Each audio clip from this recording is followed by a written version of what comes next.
Aku sedang dalam perjalanan ke sekolah, ketika tiba-tiba aku merasa seseorang mendorongku ke tanah. Aduh, teriak aku.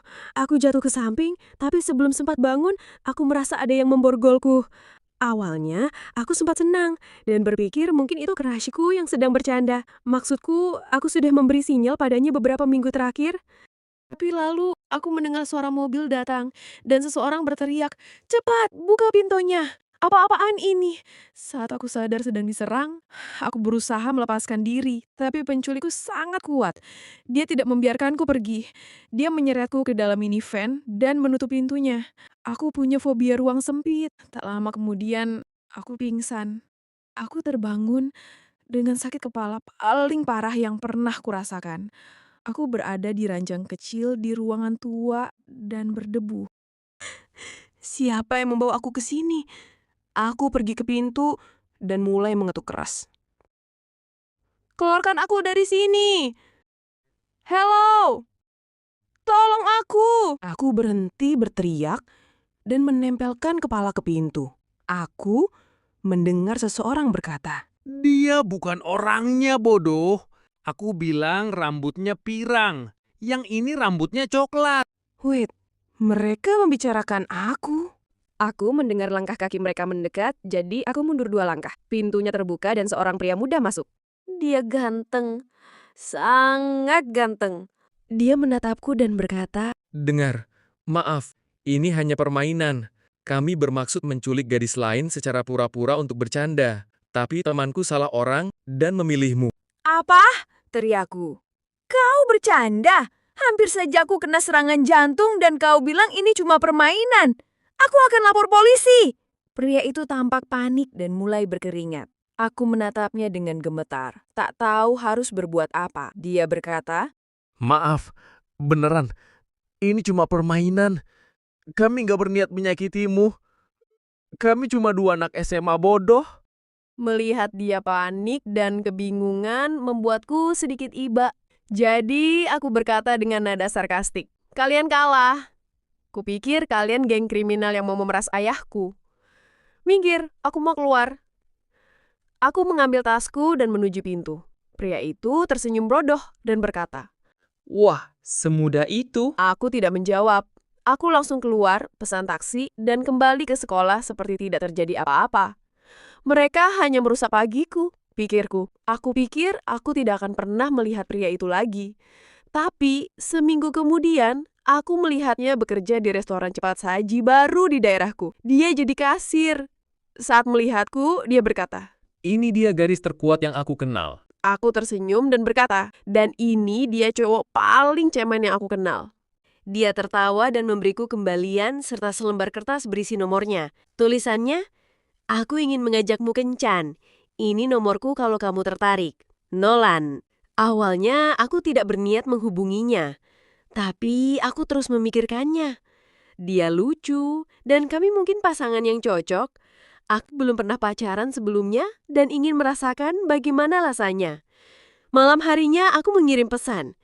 Temui aku ngopi besok jam 5 sore di kafe. Dia langsung balas. Siap Wonder Woman? Hatiku meleleh. Tak butuh waktu lama hingga kami jadian, aku jatuh cinta dan mengajaknya ke rumah. Nolan terkejut melihat rumahku.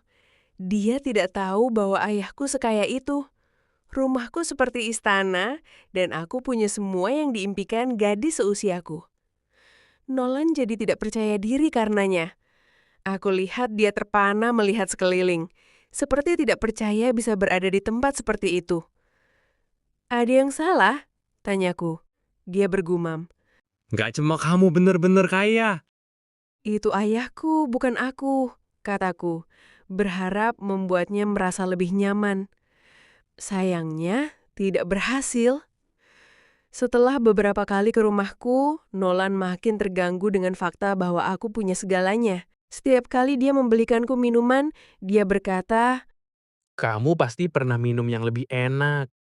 atau saat memberi hadiah, dia berkata, Maaf, cuma ini yang aku mampu. komentarnya membuatku kesal. Suatu kali, setelah komentar bodohnya, aku menegurnya. Tahu nggak, komentar kamu itu bikin kamu terlihat nggak percaya diri. Aku suka kamu apa adanya. Nolan tidak percaya. Dia membalas dengan nada sinis. Jadi, aku cuma boneka pelengkap buat kamu. Itu membuatku marah.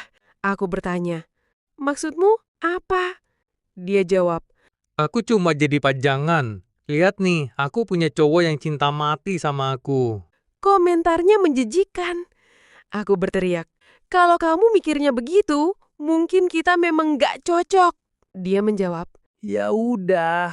lalu pergi begitu saja. Aku tidak percaya. Kupikir hubungan kami sempurna. Ternyata salah besar. Nolan menghilang. Tidak menghubungiku sama sekali. Hariku hancur. Tapi kalau itu yang dia mau, ya sudah. 2 minggu kemudian, aku melihatnya makan malam dengan Tamar. Tamar adalah teman SMP-ku. Dia Kim Kardashian di kelompok kami. Paling kaya dan paling manja. Aku menjauh darinya karena dia selalu merasa paling hebat. Kalau kami beli baju yang sama, dia akan bilang aku menirunya dan tidak punya selera. Padahal tidak benar. Ayah Tamar lebih kaya dari ayahku. Tapi aku puas dengan apa yang aku punya. Jadi, aku menjauh dari drama. Tapi aku penasaran bagaimana Nolan bisa bersamanya. Bukannya dia tidak percaya diri dengan cewek kaya. Itu membuatku terganggu. Sampai akhirnya aku kirim DM ke Tamar di Instagram. Hey, aku lihat kamu sama Nolan. Gimana kalian bisa jadian? Dia jawab, kenapa? Kamu cemburu? Dia lucu banget kan? Balasannya bikin aku geli. Tapi aku tetap tanya. Enggak kok, kalian cocok. Dia temanku, makanya aku tanya. Dan dia menjawab.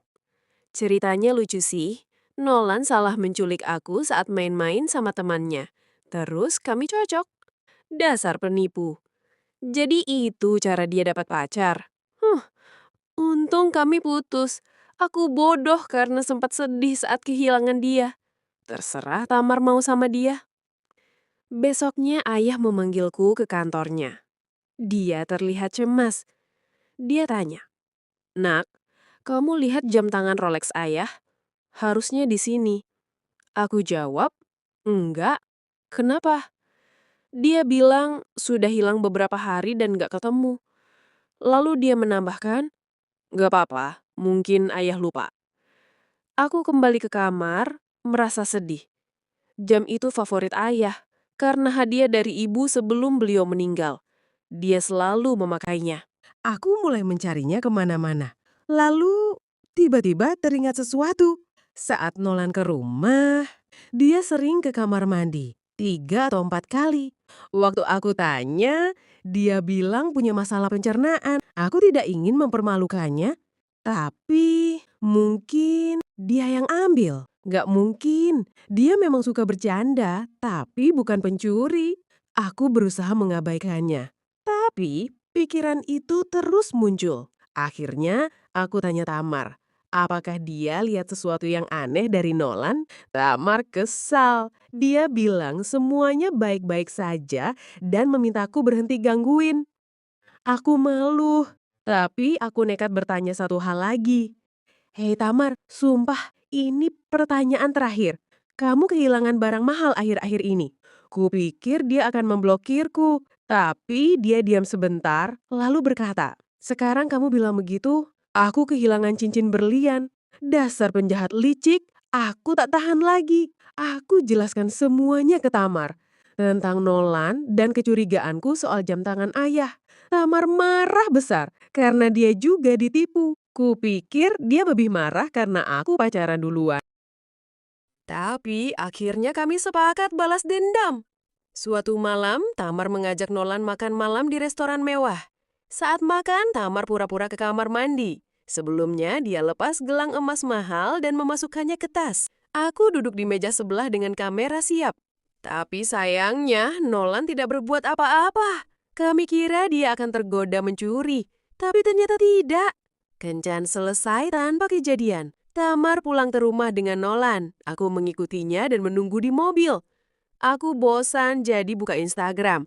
Lalu muncul notifikasi, Tamar siaran langsung. Apa yang terjadi? Aku klik videonya dan, ya ampun, Tamar merekam Nolan. Dia di atas, Nolan di bawah. Aku lihat dia mencuri hiasan antik dan menyembunyikannya di jaket. Komentar langsung membanjiri. Orang-orang mengecam Nolan. Yang aneh, banyak cewek mengenalinya. Beberapa bilang Nolan pacar mereka juga, dan mereka juga kehilangan barang saat bersama dia. Aku langsung telepon polisi, dan mereka datang 10 menit kemudian. Nolan ditangkap dan mengembalikan semua barang curian.